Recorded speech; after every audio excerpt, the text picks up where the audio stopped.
आज मैं आपको एक कहानी सुनाने जा रही हूँ जिसका शीर्षक है राजा का सपना। तो चलिए शुरू करते हैं। एक दिन जब राजा कृष्णदेव राय दरबार में पहुँचे तो किसी गहरी सोच में डूबे हुए थे। जब वे सिंहासन पर विराजे तो दरबार की कार्यवाही प्रारंभ करने के पूर्व दरबारियों को बीती रात देखा अपना सपना सुनाने लगे। सपनों में महाराज ने बादलों के बीच उड़ता हुआ एक सुंदर महल देखा था जो बहुमूल्य पत्थरों से बना हुआ था। हरा भरा बागीचा और फव्वारा उस महल की शोभा बढ़ा रहे थे। इतने में ही सपना टूट गया था, किंतु महाराज उसे भुला नहीं पा रहे थे। उन्होंने दरबारियों से पूछा कि इस सपने का क्या अर्थ है, क्या यह सपना पूरा करने योग्य है। तेनालीराम कहना चाहता था कि इस तरह का सपना व्यर्थ होता है, इसे भूल जाना चाहिए, किंतु उसके कहने के पहले ही राजगुरु बोल पड़ा, महाराज, मेरे विचार में आपको यह सपना इसलिए आया ताकि आप इसे पूरा कर सकें।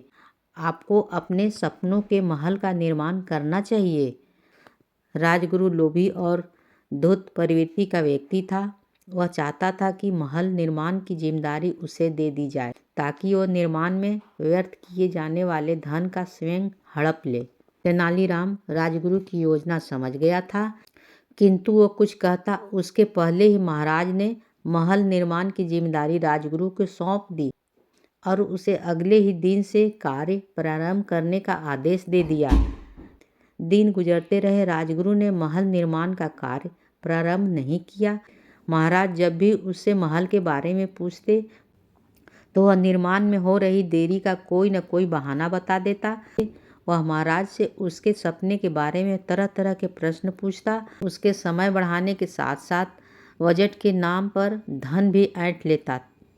एक दिन महाराज कृष्णदेव राय के दरबार में एक वृद्ध व्यक्ति आया और न्याय की गुहार लगाने लगा। महाराज अपनी न्यायप्रियता के लिए प्रसिद्ध थे। उन्होंने वृद्ध को आश्वासन दिया कि उसे न्याय अवश्य मिल जाएगा और उससे उसकी समस्या पूछी। वृद्ध व्यक्ति बताने लगा कि वह एक धनी व्यापारी था, लेकिन एक सप्ताह पहले उसका धन लूट लिया गया और उसके परिवार की हत्या कर दी। महाराज से पूछा कि क्या वह जानता है कि ऐसा किसने किया। वृद्ध व्यक्ति बोला, कल रात मुझे एक सपना आया और उस सपने में मैंने देखा कि महाराज, आपने और राजगुरु ने मेरा धन लूटा है और मेरे परिवार की हत्या की है। यह सुनकर महाराज क्रोधित हो गए और बोले, क्या अनाप शनाप बक रहे हो? तुम्हारा सपना मात्र एक सपना है, वह सच कैसे हो सकता है? वृद्ध व्यक्ति ने उत्तर दिया, मैं उस राज का निवासी हूँ जहाँ के राजा ने एक सपना देखा और अब उस असंभव सपने को पूर्ण करने में लगा हुआ है, तो अवश्य मेरा सपना भी सच ही होगा।